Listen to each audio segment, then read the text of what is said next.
segunda festa do Senhor, a festa dos pães asmos. Levítico capítulo 23, versículos 6 a 11. Diz assim: e aos 15 dias deste mês é a festa dos pães asmos do Senhor. 7 dias comereis pães asmos. No primeiro dia tereis santa convocação, nenhuma obra servil fareis, mas 7 dias oferecereis oferta queimada ao Senhor. Ao 7º dia haverá santa convocação, nenhuma obra servil fareis. Disse mais o Senhor a Moisés: fala aos filhos de Israel e diz-lhes: quando entrardes na terra que eu vos dou e cegardes a sua messe, então trareis um molho das primícias da vossa messe ao sacerdote. Ele moverá o molho perante o Senhor, para que sejais aceitos. No dia imediato ao sábado, o sacerdote o moverá. Muito bem, nós terminamos falando da Páscoa. Só como ponto de partida, nós aprendemos que a Páscoa foi o primeiro cerimonial que Deus instituiu após a saída do seu povo do Egito. E aprendemos que foi também a celebração que Jesus instituiu com os seus discípulos após tirá-los do mundo para o período da graça, agora a igreja que ocupa o lugar de Israel no cristianismo. Então Jesus instituiu a Páscoa, que corresponde, a ceia, que corresponde, é a mesma cerimônia do Antigo Testamento chamado Páscoa. Deixando claro, como nós aprendemos ontem na aplicação pessoal, que em toda casa, ou em toda vida, em todo coração, em toda família, se você quiser viver livre, protegido do poder do inimigo, a única coisa que ele respeita é o sangue de Jesus na sua vida. Ele zomba da nossa religiosidade, dos seus anos de fé, da tua igreja, não importa a placa. Mas se ele olhar para a sua vida e ver que lá dentro tem o Cordeiro de Deus que tira o pecado do mundo e que na porta da sua casa há o sangue do Cordeiro, com esta vida ele não pode. Foi assim que Faraó disse para aquele povo: não vai adorar a Deus. Não vou deixar ir. E Deus falou para Moisés assim: vai deixar ir sim. Ele disse: não vou deixar não. E Deus falou: vai deixar sim, com mão forte eu vos tirarei de lá. E tirou. Toda pessoa que quer se ver livre do poder do pecado e não pode, é aqui que ele encontra a sua libertação. Aqui nasce um cristão. Quando ele conhece Jesus e o poder do sangue dele vertido na cruz do Calvário está na sua vida. A autoridade do seu nome está na sua vida. Aí começam todas as demais coisas que acontecerão na vida cristã. Amém? Muito bem, eu acabei de ler na apostila e você na Bíblia, e aos 15 dias deste mês é a festa dos pães asmos do Senhor. Que dia que separava o cordeiro? Dia 10. Que dia que matava o cordeiro? Dia 14. Examinava por 4 dias e matava no dia 14. Muito bem, a Páscoa aconteceu no dia 14, no dia seguinte, dia 15, acabei de ler, e aos 15 dias deste mês, era a festa dos pães asmos. Eram 3 convocações principais no ano. Na primeira, que era a convocação da Páscoa, acontecia na sequência pães asmos e primícias. Depois, nas outras 2 convocações, nós vamos ver as festas que aconteciam na sequência. Então, a Páscoa era celebrada no dia 14, no dia 15, já começava a festa dos pães asmos. Como eu disse, a festa ela está sendo estudada no seu sentido histórico, profético e pessoal. Histórico para responder a pergunta: o que é isso, pães asmos? Profético para responder a pergunta: o que quer isso dizer? O que significa isso? E pessoal para responder a pergunta: o que eu tenho a ver com isso hoje? No que isso se relaciona comigo? Qual a importância de nós aprendermos pães asmos hoje, no tempo da graça, na época em que vivemos? E nós vamos ver que isso tem tudo a ver conosco em todas as festas, porque a igreja entrou no lugar de Israel, as suas celebrações são as nossas celebrações, o seu Deus é o nosso Deus, e as suas promessas são as nossas promessas. Somos filhos de Abraão pela fé. Somos herdeiros das promessas de Deus a Abraão pela fé. Somos filhos por adoção. Então, respondendo à pergunta, o que é isso, pães asmos? Nós acabamos de ler que era uma celebração em que havia sacrifício, dança, louvor, adoração. Mas o que dava o nome à festa é que durante 7 dias, como se fosse um seminário, todos os dias eles tinham que comer pão sem fermento. Pães asmos. Era para lembrar que quando o povo de Israel recebeu a ordem para sair do Egito, qual o motivo, Moisés, que temos que fazer isso? Deus mandou fazer isso para vocês nunca se esquecerem que naquela noite, quando Deus falou, Moisés, é hoje, à meia-noite, vocês vão receber a ordem para sair. Então fala para as mulheres hebreias não colocar fermento na massa. Porque se ela colocar fermento na massa e a massa crescer e não levar a massa até o forno, vai estragar e vocês vão passar fome. Então esta noite fala para as mulheres não colocar fermento na massa, porque vocês vão pegar tudo que vocês têm. Gado, ovelha, roupa, o que vocês puderem carregar, e vocês receberão a ordem para sair do Egito.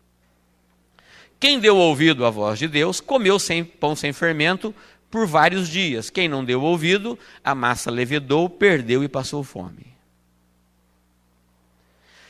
Neste período em que eles saíram do Egito até chegar ao Mar Vermelho, foi um período muito difícil, foram dias de pega não pega. O povo, esse período, foi o pão sem fermento, até chegarem às margens do Mar Vermelho para atravessarem. O feito de Deus foi tão grande na vida deste povo durante esta semana, que Deus, depois que Moisés atravessou o Mar Vermelho, depois que o faraó já foi vencido e seu exército morreu afogado, o inimigo já fazia parte do passado, virou a página, Deus agora chamou Moisés e falou, para vocês nunca se esquecerem disso, vocês vão celebrar por 7 dias a festa dos pães asmos. Logo após a Páscoa, eles ofereciam a festa dos pães asmos. Então, historicamente, a festa é isso.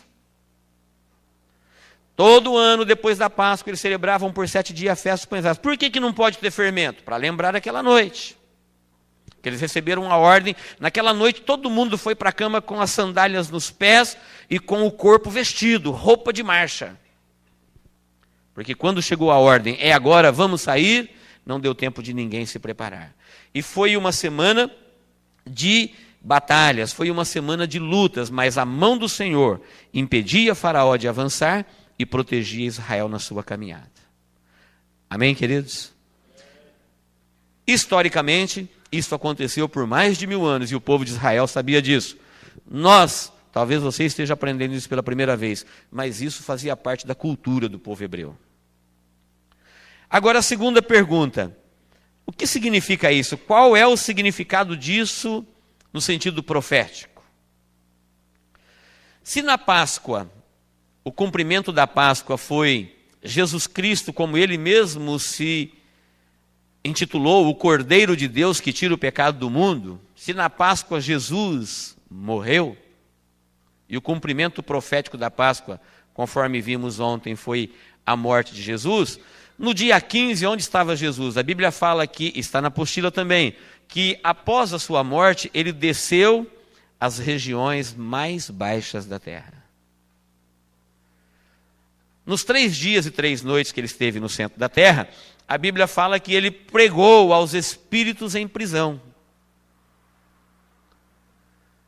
Quando Jesus esteve no centro da terra, note que toda vez que a Bíblia fala que alguém, no Antigo Testamento principalmente, no Novo isso mudou um pouco, mas no Antigo Testamento, sempre quando falava, ou está escrito na Bíblia, que alguém morreu, fala, e a sua alma desceu.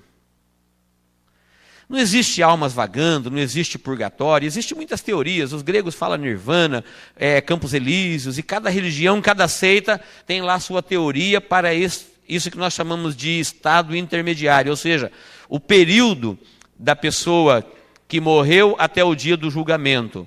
Mas a Bíblia é muito clara, em muitos lugares, em muitas referências, a Bíblia fala com muita clareza que todos que morreram e todos que morrerão, a sua alma ou desceu ao paraíso se ele foi salvo, ou desceu ao Hades, Sheol, o inferno, se ele foi perdido. Imediatamente após a sua morte, o homem não tem mais autoridade sobre a sua vida. O livre-arbítrio ele tem enquanto ele tem a vida. Aquele versículo que diz, e o pó volta ao pó, e o espírito volta para Deus que o deu, não está dizendo que quando o teu corpo voltar para o pó, a tua alma vai direto para o céu. Está dizendo, quando o pó volta para o pó, o espírito e a alma voltam para o comando de Deus que o deu. É Deus que dará o destino ao espírito e à alma. E a Bíblia diz, ao homem está ordenado morrer uma só vez, vindo depois disso o juízo. Jesus explicou também, falando que na consumação dos séculos, os anjos é que conduzirão o trigo para o celeiro e a palha para o fogo, aonde ela arderá eternamente, falando das almas na consumação dos séculos. Quando Jesus desceu às partes mais baixas da terra, que foi o cumprimento profético dos pães asmos, na Páscoa, na sua crucificação cumpriu a Páscoa e no seu sepultamento cumpriu-se os pães asmos. Do mesmo jeito que Israel saiu do Egito e entrou no deserto, o deserto era um local quente, escuro, sem vida. Jesus sai da vida na terra e vem para a região dos mortos, local quente, escuro, sem vida, e a Bíblia fala que aqui ele esteve 3 dias e 3 noites e pregou aos espíritos em prisão. Não pense que Jesus veio pregar para alguém mudar de lado. Não se trata de uma pregação para arrependimento. Não se trata de uma pregação para alguém se converter, mudar de opinião. Toda opinião que o ser humano pode dar a respeito da sua eternidade, do seu destino final, toda decisão que ele pode tomar para mudar este destino é em vida. Nada pode ser feito após a vida, isso é bíblico. Que pregação foi essa? É aquela pregação que o próprio Jesus falou quando ele ressuscitou. Ele veio aqui e pregou aos espíritos em prisão, dizendo que a ele foi dado todo o poder no céu e na terra, e que ele tinha nas suas mãos a chave do inferno e da morte. Vamos ilustrar. Imaginemos que alguém que viveu aqui na consciência e acreditou nessa promessa de Deus em Gênesis 3:15, dizendo que da semente da mulher ele levantaria um que esmagaria a cabeça da serpente. Ele acreditou nessa promessa e ele morreu crendo nela. Mas acontece que ele não viu se o Salvador veio, venceu ou não. Quem viveu aqui no governo humano, na consciência, na patriarcal, na lei, foram pessoas que acreditaram, pregaram, ensinaram sobre Jesus, mas não tiveram a oportunidade de ver ele nascendo, vivendo e morrendo. Como não há contato entre o mundo dos mortos e o mundo dos vivos, eles não sabiam se ele veio, viveu e venceu. Ele poderia perder a batalha? Poderia. Pastor, você está dizendo que Jesus poderia perder para o diabo? Sim. Estou dizendo isso. Por quê? Porque ele não veio como Deus, ele veio como homem. E Satanás já havia enganado um homem perfeito sem pecado. Na terra existiu 2 homens sem pecado. Adão, que viveu no período da inocência, e Jesus, que foi o chamado de segundo Adão. Ou seja, o segundo homem que viveu na terra sem pecado. Quando o inimigo viu que o Filho de Deus, sendo Deus, não quis vir à terra como Deus, em Filipenses diz que ele se aniquilou, deixou a onisciência, a onipotência, a onipresença, os anjos, querubins, serafins, e veio como homem. E quando Satanás viu que ele era homem, que ele podia morrer de sede, de fome, crucificado, afogado, de acidente, ele alimentou esperança de vencê-lo. E as pessoas que viveram durante esses 4 milênios que antecederam a vida de Jesus, quem morreu salvo veio para cá, mas não sabia se ele venceu ou não. Quem morreu perdido veio para cá, mas também não sabia se ele venceu ou não. Portanto, quando Jesus venceu na cruz do Calvário, ele veio pregar aos espíritos em prisão. Não quer dizer presos, algemados, quer dizer em um local onde eles não podem sair, conforme você lê em Lucas 16, 22 e 23, o Lázaro falou para o rico: nós não podemos sair daqui mesmo estando no paraíso. De maneira que você não pode sair daí e vir para cá, e eu não posso sair daqui e ir para aí. Há entre nós um grande abismo, ele falou. O rico chegou a dizer: mas deixa eu voltar na terra para avisar os meus irmãos, para eles não virem para o mesmo tormento que eu estou. Pai Abraão falou: tem lá na terra os pregadores. Tem Moisés e os profetas. Se eles não acreditarem na palavra dos pregadores, também não vão acreditar que você ressuscitou. Não vão acreditar. Assim, quando Jesus Cristo veio pregar aos espíritos em prisão, ele veio pregar para essas pessoas que ouviram os profetas, os patriarcas, os anjos, a consciência, os céus, porque os céus manifestam a glória de Deus, pessoas que durante 4 milênios tiveram todo tipo de revelação de Deus e não deram ouvido a ela e foram para o Hades, Sheol, o inferno, e agora eles tiveram que ouvir do próprio Jesus que aquilo que Deus havia prometido primeiro, lá em Gênesis 3:15, e que todos os seus profetas e patriarcas e anjos falaram, estava se cumprindo, e que ele veio, viveu e viveu sem pecado, morreu para morrer a nossa morte, e agora ele já tinha nas suas mãos a chave do inferno e da morte. Ele já podia dizer: é-me dado todo o poder no céu e na terra. Por que ele disse: é-me dado todo o poder nos céus e na terra? Ele já não tinha todo o poder nos céus e na terra? Não. Porque os dons de Deus são dados sem arrependimento. E o poder na terra, eu disse ontem, que foi dado a quem? A Adão, ao homem. Quem é que Deus mandou governe, domine e sujeite na terra? Foi para Jesus? Foi para Adão. Nos céus ele já tinha poder porque ele é Deus, ele é criador. Na terra o poder foi dado ao homem. O homem entregou o poder a Satanás pela desobediência. E a Bíblia fala: quando alguém é vencido, ele se torna servo do vencedor. Durante todo esse tempo, o homem queria se libertar do poder do pecado e não podia. Porque o dono da terra entregou a autoridade da terra, o comando da terra na mão do inimigo. E ele vinha escravizando a humanidade toda, fazendo ciranda com eles. Quando Jesus Cristo veio, por isso, queridos, é que ele teve que nascer de Maria. A grande maioria que sabe que Jesus foi filho de Maria não sabe nem por quê. A grande maioria que sabe que ele morreu na cruz do Calvário também não sabe por que ele morreu. Porque a autoridade na terra foi dada para o homem, e o homem entregou para o diabo, e Deus, que não comete injustiça, não podia ele, como Deus, ir lá e tomar a autoridade, porque a autoridade foi dada ao homem. E para ele resolver o problema do pecado de acordo com a sua natureza santa e justa, ele tratou o pecado de igual para igual. Um homem entregou a autoridade, um homem foi lá e conquistou a autoridade em igualdade. Assim Jesus Cristo vem como Adão, chamado na Bíblia de segundo Adão, e Satanás submete ele a tudo aquilo que um homem jamais suportaria. Mas ele suportou, e quando ele suportou sem pecado, ele veio aqui e falou: agora é-me dado todo o poder no céu e na terra. E as pessoas que não acreditaram na palavra dos profetas, dos patriarcas, tiveram que, com tristeza, com desespero para a sua própria alma, ouvir que a mensagem que eles ouviram em vida era verdadeira. Tinha fundamento.